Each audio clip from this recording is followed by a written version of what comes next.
عمار مسعود کہتے ہیں کہ نہ سیف سٹی اسلام آباد نے سی سی ٹی وی فوٹیج برآمد کی، نہ کسی چشمدید گواہ نے گواہی دی، نہ کچلی ہوئی بچیوں کے دفتر نے احتجاج کیا، نہ ٹریفک پولیس نے کوئی کارروائی کی، نہ آج تک پتہ چلا کہ گاڑی میں کون کون تھا، نہ V8 جیسی بڑی گاڑی کے نمبر پلیٹ کی تصدیق ہوئی، نہ وکلاء نے احتجاج کیا، نہ معزز ججوں نے ایک دوسرے کو خط لکھا، نہ سول سوسائٹی نے موم بتیاں جلائیں، نہ وزیر اعظم نے دکھی خاندان کی داد رسی کی، اور صرف 5 دن میں انصاف ہو گیا۔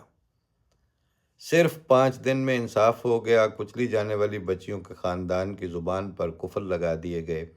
اور انصاف کی آنکھوں پر پٹی باندھ دی گئی۔ کیس عدالت سے اسی تیز رفتاری سے ختم ہوا جس تیز رفتاری سے اسکوٹی پر بیٹھی بچیوں کو کچلا گیا تھا۔ انصاف کے حصول کے لیے اس برق رفتاری کا مظاہرہ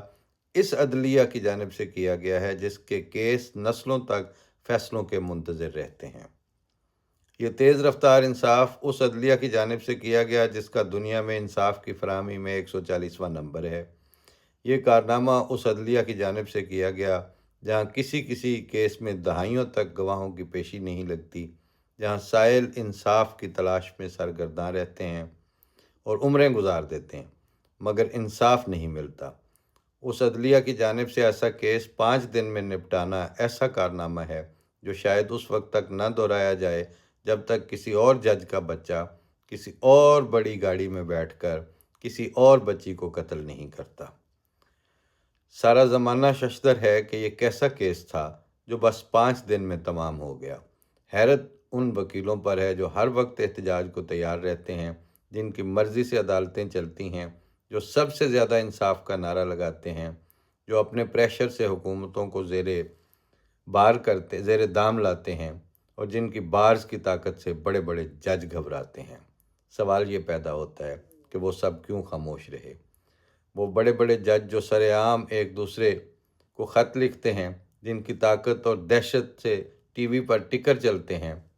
جن کے فیصلوں سے حکومتیں الٹتی ہیں اور جن کے خوف سے حکومتیں کانپتی ہیں، وہ سبھی اپنے مجرم ساتھی کو بچانے کی خاطر چپ کر گئے۔ نہ سپریم جوڈیشل کونسل کا اجلاس ہوا، نہ فل کورٹ طلب کرنے کی درخواست آئی، نہ کوئی خط میڈیا میں لیک ہوا۔